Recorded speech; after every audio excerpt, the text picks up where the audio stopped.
Between the countries of Switzerland, Austria, and Italy lies an autonomous Italian province known to its native German-speaking population as South Tyrol, but more commonly referred to by its Italian name, Alto Adige. Alto Adige, with its capital city of Bolzano, is the most northern Italian province. We have a Mediterranean climate, but in the same way a cool climate, so you can see the whole day snowing. But in the summertime, Bolzano, for example, is the hottest city in Italy. Known throughout Europe for their regional food, Alto Adige is also highly regarded for the quality of its wines.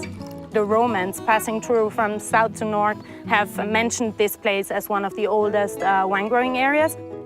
The region has served as a hub for travel and trade between northern Europe and southern cities like Rome and Venice for centuries. It's a mix of cultures. We are between Germany, Austria, Switzerland, and Italy, and so are the wines, and so are a little bit the people too.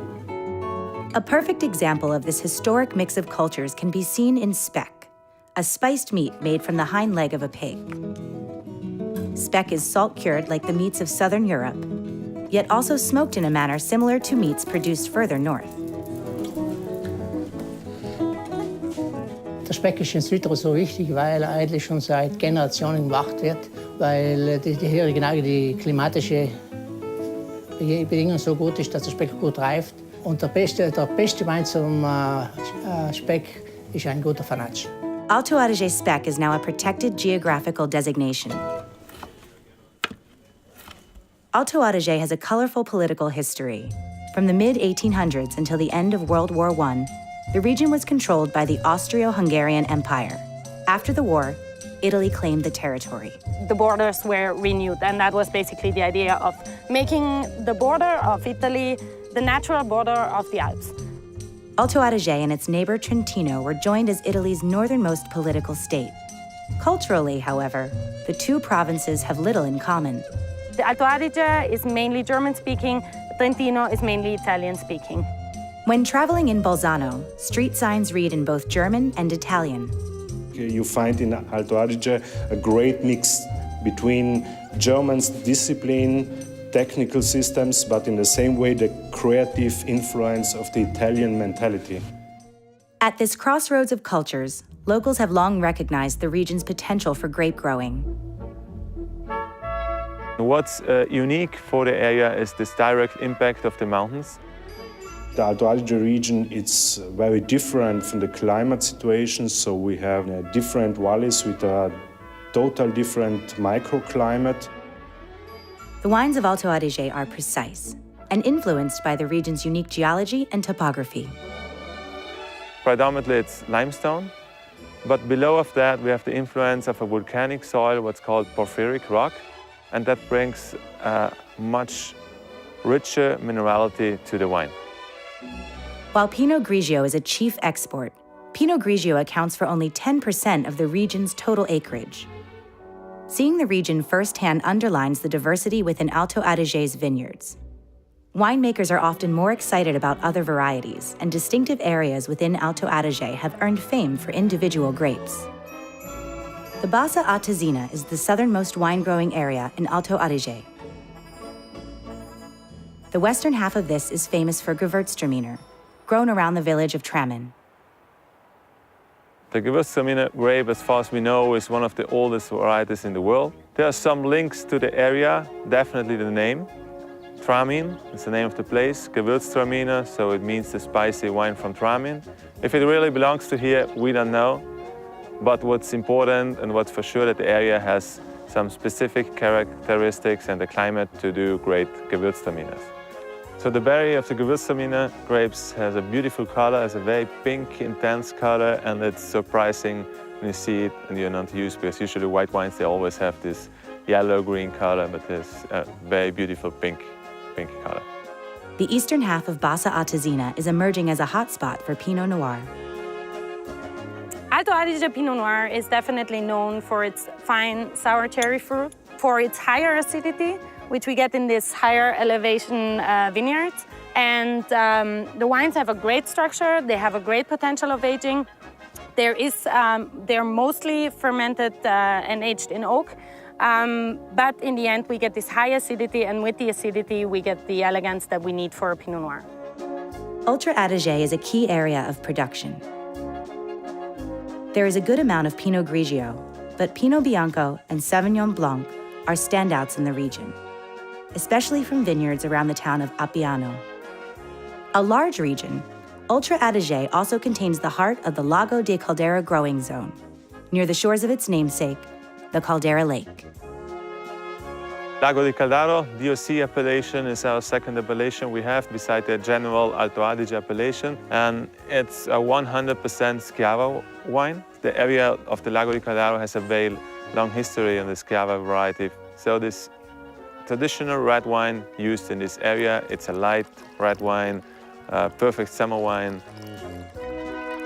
Within the Val d'Adige growing region is the village of Terlan and its famous cooperative. Terlan and other co-ops produce the majority of Alto Adige's wines, and their quality challenges any notion that cooperatives make lackluster wines.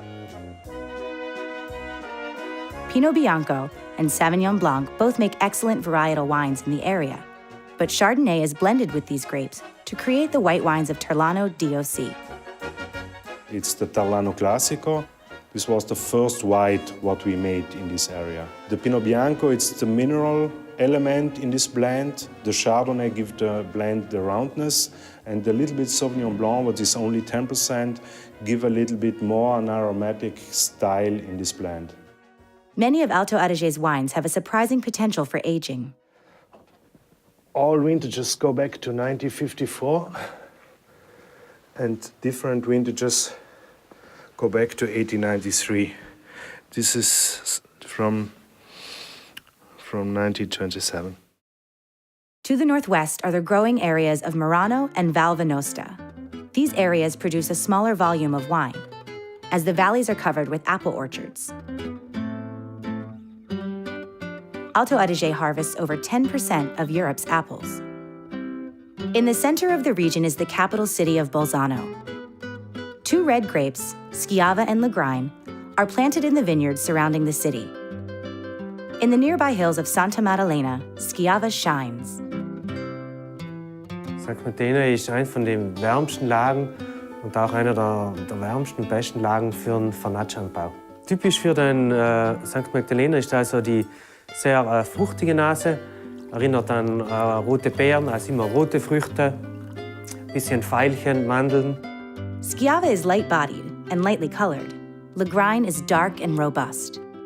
Wenn wir Südtiroler Lagrein oder Lagrein als Sorte dann anschauen, gekennzeichnet ist Lagrein sehr stark von der Farbe. Wir haben sehr viel Farbstoff in der Sorte Lagrein, in der Beere drinnen. Gris is the top area for Lagrein, even though it's not officially recognized as an appellation. Valle Sarco is home to Germanic white grapes, such as Sylvaner, Veltliner, and the aromatic Kerner. Valle Sarco is the northest part where you can produce wine from Italy. And we are also high, 600 meters. And the vineyards start here and go up to 900 meters. It's perfect for white wines, for fruity, spicy, juicy white wines. Silvaner, it's a very food-friendly wine, but in particular, it's very good with white asparagus. Kerner is a cross.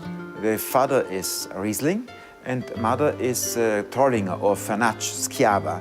And the son, the Kerner, from the Riesling, take the fruitiness and the juiciness, and from the Schiava, take the frost resistance. Many think of Italy as a single country, but in truth, a unified Italy is a modern concept. Alto Adige is one of Europe's most unique regions, and one that continues to discover its identity amidst a melting pot of neighboring cultures. The Guild of Sommeliers is a non-profit membership organization for wine professionals. To join our online community, visit us on the web at GuildSomm.com.